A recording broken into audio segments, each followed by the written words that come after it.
Welcome back. Even in retirement, Coach WarrenWolf can still inspire a team.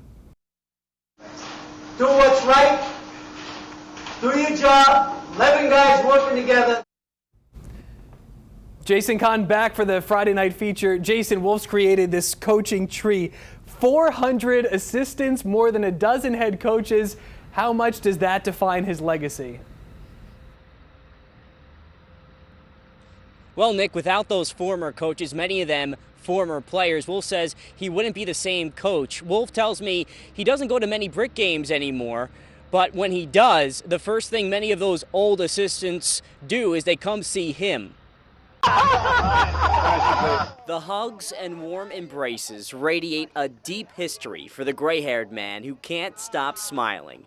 WarrenWolf may be retired, but the 88-year-old still lights up talking about football. The important thing in coaching, in my opinion, is to surround yourself with assistant coaches. That, he says, is what led to his success as a head coach for 52 seasons, the winningest in New Jersey public school history, 6 state titles at Brick Township. Remember, let's play brick football. His son says it's because of his maniacal methods. It was always repetition. Run it again, run it again, run it again. We'd be like going, not again, run it again. And it worked, for him and for the people on his tree of head coaches. Rob Dahl, Len Zdanowitz, Dan Duddy, Jim Calabro, Tim Osborne, Dennis Toddings, Steve Filippone, George Jeck, Al Sainer, Bob Oriema, Vic Caboo, Don Reed, Don Ayers, Bob Acosta, Ron Signorino, and it goes on, all disciples of Wolf.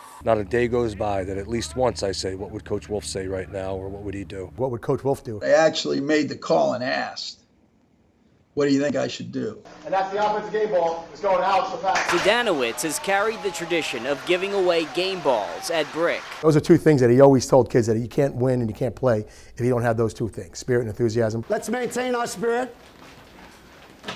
Let's keep it at a high level. And I think those are the two things that we try to keep, I want to keep alive with the program. You'll remember this football game for as long as you live. Dan Duddy has it in his program at Monsignor Donovan. Duddy played quarterback for Wolf in the early 1970s, returning as an assistant. Here I am at 60 saying to myself that this man has not left me. And he hasn't left Steve Filippone, a National Coach of the Year in Connecticut, who can't help but get emotional when talking about Wolf. It's difficult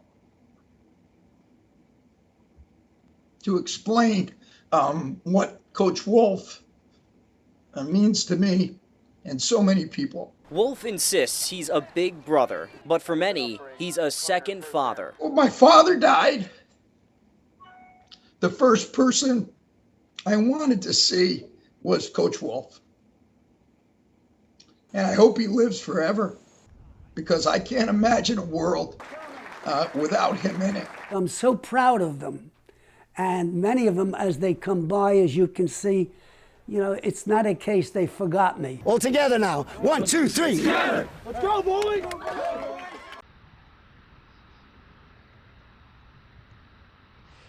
Now, Duddy is one former player and coach who comes back to see Wolf on a regular basis. They actually coached against each other back in 2010 when Wolf came out of retirement to take over Lakewood. Nick? Tremendous emotion out of that story tonight. Jason Kahn with the Friday night feature.